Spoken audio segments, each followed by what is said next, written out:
Now we start with the numerical, that is second numerical.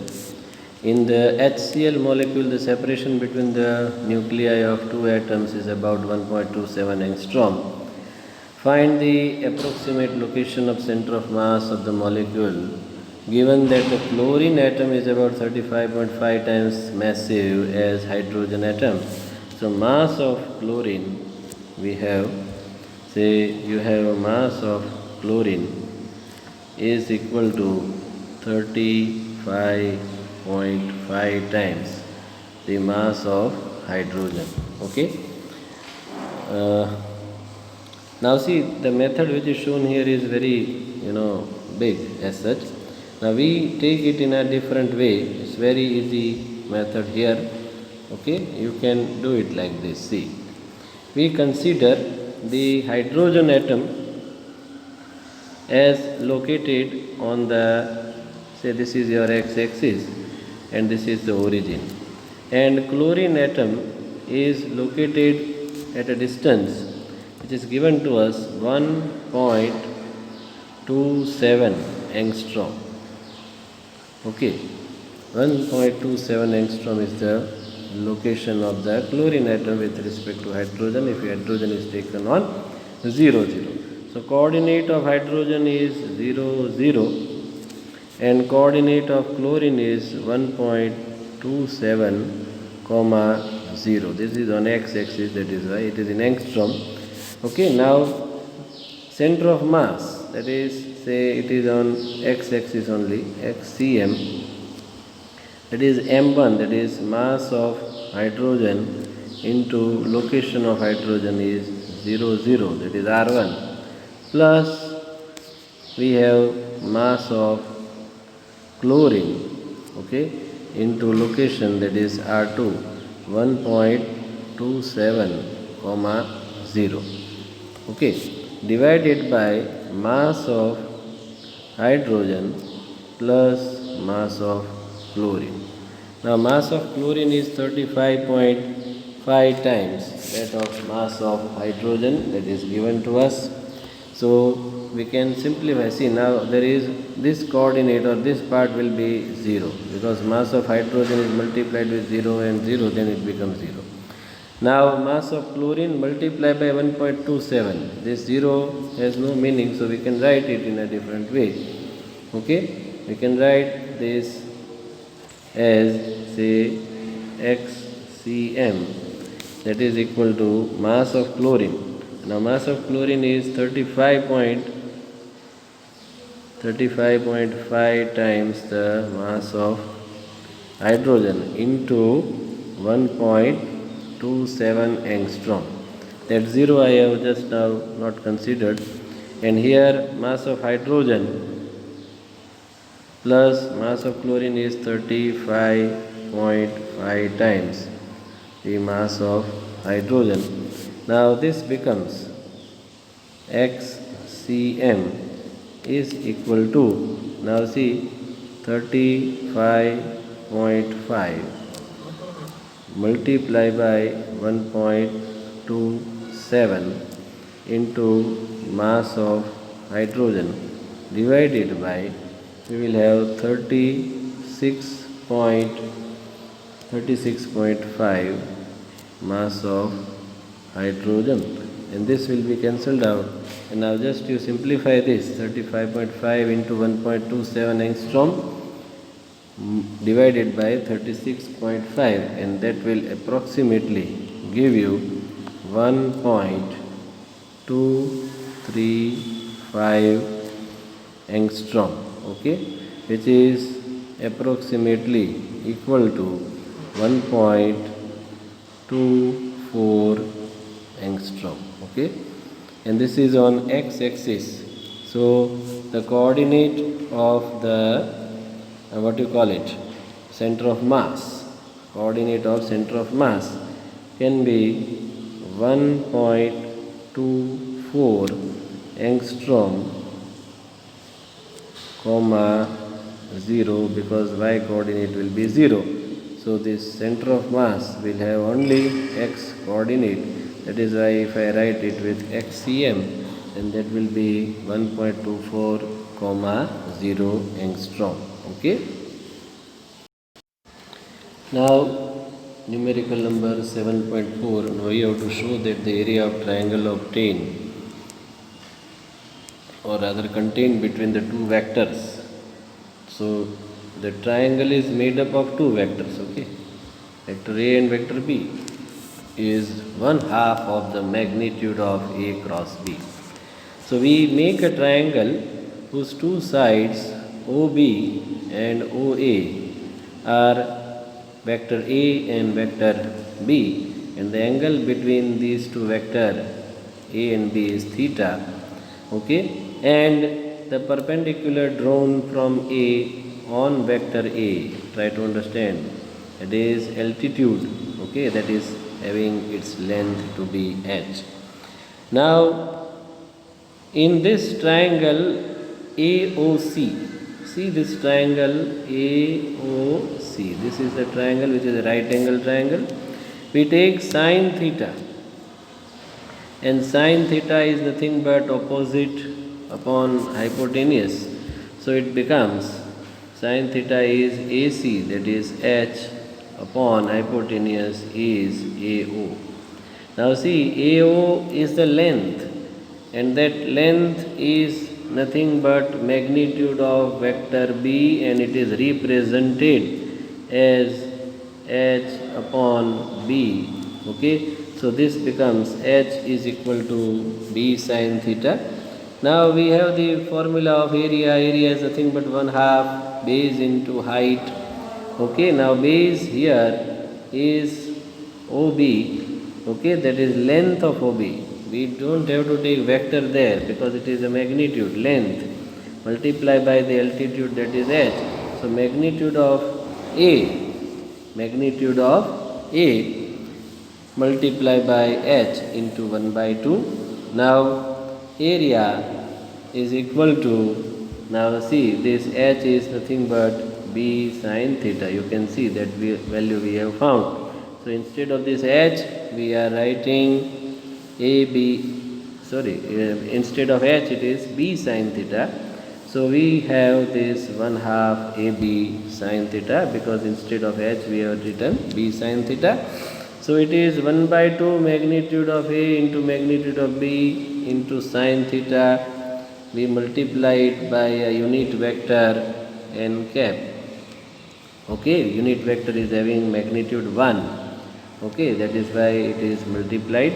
Now AB sine theta is A cross B, so we write A cross B instead of AB sine theta, 1/2 as it is, n cap as it is. So we can say that magnitude of this area is equal to half of cross product of vector A and vector B, which are the sides of the triangle. Okay, hence it is proved. Now we have 7.5. Here we want to show that A dot B cross C is equal to magnitude of the volume of the parallelopipe formed on the three vectors A, B and C. Now see, first of all, these vectors are shown. This is vector A, then this is your vector B, and this is vector C. And we want to find out B cross C multiplied by A, that is dot product of A with B cross C. Now these all notations are taken. Okay, you just understand this, what is there in the figure. Okay, OA is vector B, OC is vector C that I have shown, OA is vector B, and OE, this is your vector A. Okay, B and C are adjacent sides of parallelogram OABC. You can see OABC. Okay, here it is here it is O, A, B and C. So these two sides B and C, they are the adjacent side of OABC. C. Okay. Now area of this OABC is nothing but B cross C. Okay. So that area is denoted by S. N cap is the resultant vector which is perpendicular to the plane formed by B and C. That is why it is multiplied by n cap. So S n cap is equal to B cross C. Okay. Now A dot B cross C if you want to take, then just for the sake of simplicity, we take B cross C as vector S. Okay, so it becomes A dot S. So it becomes A S cos theta. Okay, it becomes A dot S and it becomes A S cos theta. We can rearrange it as A cos theta into S. Now from figure you can take A cos theta. See, this is the vector A. This is vector A. Okay, and the component of vector A on adjacent side which is at an angle theta, that is A cos theta. So this component on this line, that is a vertical line, on this vertical line the component of this vector A is A cos theta. Okay, so we have A cos theta, that is this height. Okay, A cos theta is the height because vector A is this much. So its component on this will be this much, that is A cos theta, and that is nothing but the height. Okay, you can see it again. Okay, this is the vector A and its component on this is the adjacent side is having its component A cos theta. So this much is A cos theta. So this is also A cos theta, which is same as that of this particular value which is shown by this curly bracket. So this is A cos theta, which is nothing but height. Okay. Now height multiplied by the area will give you volume. Okay. So here it is denoted by H, that is A cos theta is height, multiplied by S is the area. Okay, so volume is area of OABC multiplied by the perpendicular H of the parallelogram OABC. So this is area multiplied by the height, and that will give you the volume, that is S into H. Now what is S into H? It is nothing but A dot B cross C. So we can say that this volume which we found, that is S into H, is nothing but A dot B cross C. It is the volume, it is A dot B cross C.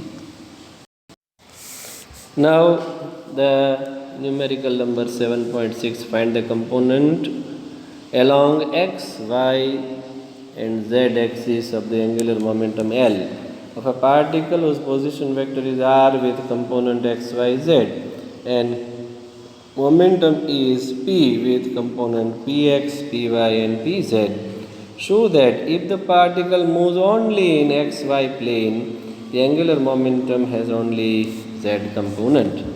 Now see, first of all, angular momentum is given by the formula r cross p. Vector r is xi cap, yj cap, zk cap. Momentum p is having three components, pxi cap plus pyj cap plus pzk cap. So the angular momentum will have x, y and z components, that is lx I cap plus ly j cap plus lz k cap. And you can find this L is equal to R cross P by our definition. I, J, K will be the first row. Okay, then we have to put the row of vector R, that is x, y and z. X component of position vector I is x, y component of position vector is y, and z is the z component of position vector. And then we have to make the another row of x, y and z components of momentum, that is px, py, pz, and then we have to just simplify this determinant. This is a determinant, or this bracket is known as determinant. First you take I and then you multiply y pz minus pyz, because we have to close this row and this column. Okay, so first bracket you are getting. Then if you want to find the second bracket, then take minus j cap. Sometimes it is taken as plus j cap, then we have to be very careful. If you take plus j cap, then first you have to multiply z into px, then minus x into pz. And if you take here minus, then we have to take first x into pz, okay, and then we have to take minus z into px. What you are taking on that, it depends. Okay, so plus when you take, then this way the cross product is done. First z into px minus x into pz. Okay, then third component plus k cap, close this. Okay, then x py, okay, x py, and then y px with negative sign. So this is your angular momentum. X component, y component and z component are separately then written. Okay, this is x component Lx, this is Ly, and this is Lz. Okay, now the particle is moving in xy plane, so z is 0, so pz is 0. Okay, so pz is 0, so the it will be having z component, or we can say z coordinate will be 0. Okay, so here we can see, okay, pz is taken 0 and z coordinate is 0. So pz is 0, z is 0, then Lx will be 0. So first 0 I cap, Lx will be 0. Then y component of momentum, that is angular momentum, will also be 0, because here the value of pz is 0 and z is 0. So this part is also becoming 0. This will only remain, and that is written as xpy minus ypx k cap. So it will be having only z component. Okay, and we can say that if the particle is confined to move in the xy plane, the direction of angular momentum is along z direction. Okay, so that is very easy to understand. Okay, now we are having the numerical number 7.7. Two particles, each of mass m and speed v, travel in opposite direction along parallel lines separated by a distance d. Okay, so these two are the parallel lines. Okay, and the particles are moving with the velocity v and minus v, we can say, because both are moving in opposite direction. Okay, the distance between these two parallel lines is d. Okay, and on these two lines they are moving. Okay, one is moving in this particular direction, then the other must be moving in the opposite direction. Okay, separate ways show that the vector angular momentum of two particle system is the same whatever be the point about which the angular momentum is taken. Now suppose each particle is having mass m and moving along two parallel lines at distance d. Okay, each particle has speed v in opposite direction. Suppose at any instant particle at point p1 and p2. So we consider that the particles are at these 2 points p1 and p2 at any time. Then angular momentum of first will be, say you have your position vector of this particle p1 with respect to this reference point is r1. So r1 cross mv, and the other one will be R2 cross MV. Okay, now L is equal to L1 minus L2. Okay, here negative sign is taken. Why? Because both the particles are moving in opposite direction, and that is why we have taken minus. So first is R1 cross MV, second will be R2 cross MV with negative sign, because velocity of second particle is negative because it is moving in the opposite direction of the first. Okay, now just we take their magnitudes. As we know, R1 cross MV is R1 MV sin theta 1. The other one will be R1 MV, rather R2 MV sin theta 2, and MV is taken common. Okay, so we can simplify now. See, sin theta 1 and sin theta 2 are taken. Okay, you can take this sin theta 1 and sin theta 2. Okay, now see, if you want to take sin theta 1, okay, then you can take it as in this figure sin theta 1. Sin is opposite, that is OM upon hypotenuse, that is R1. So I have considered this particular triangle. In this triangle, sin theta 1 is opposite, that is OM upon hypotenuse, that is R1. Similarly, for sin theta 2, it can be this particular triangle. Okay, smaller one, it is this much, that is nothing but the ON upon R2.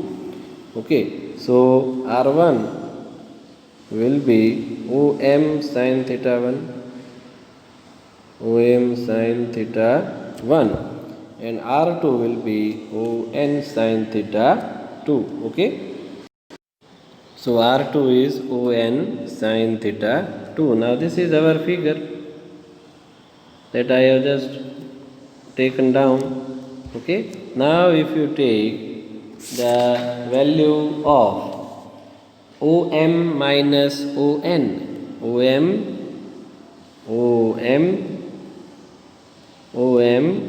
minus ON, now this is D. Okay, so 2D minus D will be D. Try to understand this way. Okay, here if you take OM minus ON, this value is 2D, so it becomes OM minus ON, OM minus ON. So from OM, if you drop this ON, then you will have only D. Okay, so it can be written as OM minus ON is equal to D. Okay, so R1 sin theta 1 minus R2 sin theta 2 is nothing but D. Okay, so you will have, instead of this R1 sin theta 1 minus R2 sin theta 2, you can keep instead of this bracket as D. So this angular momentum will have value mvd. So wherever you take this particle, the difference of this R1 sin theta 1 minus R2 sin theta 2 will be D only. So its angular momentum remains constant, or we can say L does not change, or it is remaining same as it is. Okay.